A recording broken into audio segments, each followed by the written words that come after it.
Coucou tout le monde, ça y est aujourd'hui c'est le troisième jour du défi des 100 jours. Donc mon défi d'aujourd'hui était un peu complexe, il fallait que je trouve un magasin sur Paris ou la banlieue qui me propose du dépôt-vente parce que comme vous le savez par rapport à ma vidéo de hier, pour ceux qui ne l'ont pas regardé du coup je vous conseille d'abord de regarder ma deuxième vidéo pour comprendre pourquoi du coup je veux vendre des vêtements.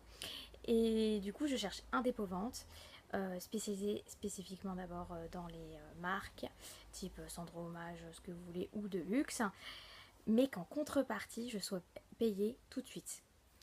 Donc c'est un peu compliqué, mais du coup je suis assez fière de moi, j'ai réussi mon challenge du jour qui n'était pas facile.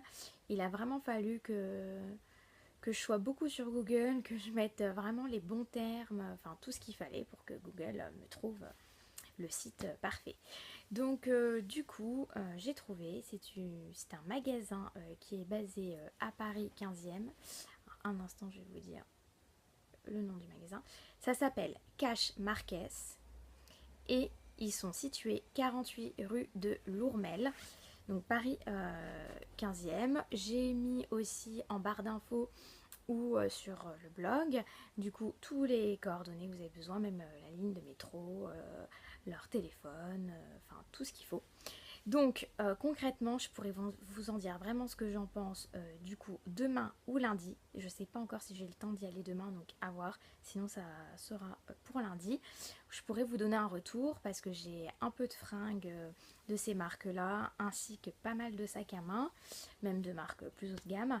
Et donc du coup, je suis assez curieuse de voir combien je vais pouvoir toucher par rapport aux vêtements que je lui propose. Parce que du coup, il faut y aller, présenter les vêtements, il va vérifier la qualité, le toucher, s'ils sont abîmés ou pas, et il va vous proposer un prix. Et donc, si le prix t'intéresse, du coup, tu laisses le vêtement et toi, tu pars avec l'argent.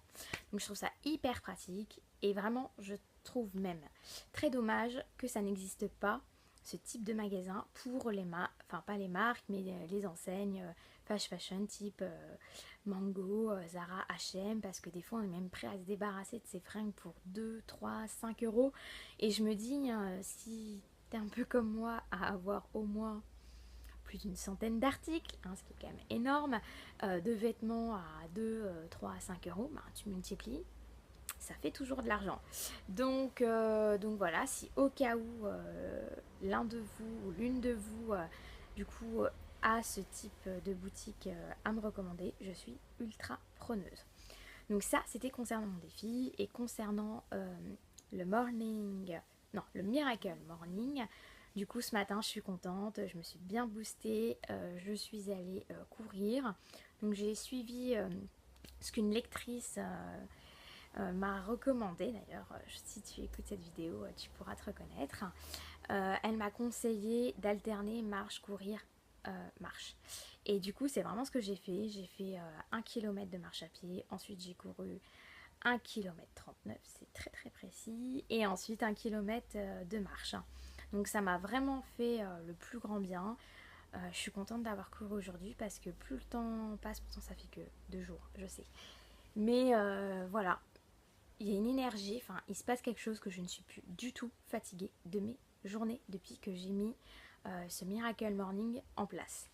Après ça, du coup, j'ai fait ma séance de méditation, comme tous les jours. De toute façon, ça j'adore, donc il n'y a aucun problème là-dessus. Et ensuite, du coup, j'ai mis en place le défi. J'ai tout noté sur le site les défis des 100 jours. J'ai du coup cherché des informations, etc. Et puis après, du coup, j'ai passé une journée plutôt agréable. Enfin, rien de bien spécifique pour ça à vous raconter. Donc voilà, si vous aussi, vous avez des bons tuyaux, des super adresses comme ça, parce que ça, on est tous preneurs, n'hésitez pas à laisser un commentaire. Si vous aimez ces vidéos, n'hésitez pas à mettre un petit pouce, ça fait toujours plaisir de voir que les vidéos peuvent plaire. Et pour ma part, j'ai hâte d'être dans 5-10 minutes parce que j'ai ma petite sœur qui débarque à Paris avec son chéri. Et ce soir, on se fait un kiff. On va manger chez Nos Bleus. Je ne sais pas si vous connaissez Noglu. C'est un restaurant qui est à la base spécialisé pour ceux qui sont intolérants au gluten ou qui ont la maladie cœliaque. Je tiens vraiment à faire la distinction entre ceux qui sont intolérants et ceux qui ont la maladie, parce que ma soeur a la maladie cœliaque et la différence est que ma soeur ne peut pas du tout avoir de contamination dans son assiette. Si imaginons il y a juste une mie de pain qui tombe dans son assiette, ma soeur est directement malade, qu'un intolérant ne sera pas malade de la même manière que ma soeur, ou pas forcément si vous préférez à la même échelle. Donc du coup c'est top parce que quand on est cœliaque, il y a très très peu de restaurants qui font vraiment à manger pour les cœliaques. Il y a énormément maintenant de fast-food qui existent, qui disent ouais c'est bien, c'est sans gluten, etc.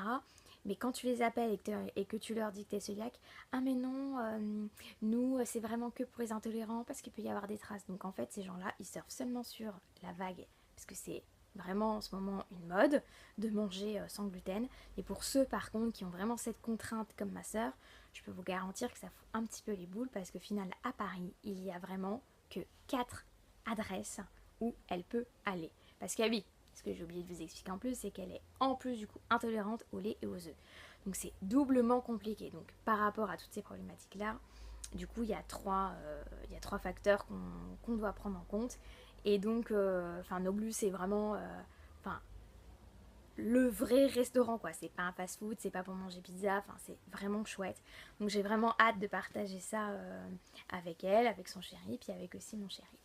Donc voilà, si au cas où vous avez des adresses de restaurants ou même de pâtisseries, ce que vous souhaitez, qui sont vraiment pour les cœliaques, et ensuite qu'il n'y ait pas de lait de vache, elle peut très bien prendre du lait végétal, il n'y a pas de problème. Et du coup, ils n'utilisent pas d'œufs pour certains produits. Je serai très preneuse et je pense qu'elle vous remerciera aussi. En tout cas, je vous souhaite une excellente soirée et je vous dis à demain pour le 4e défi.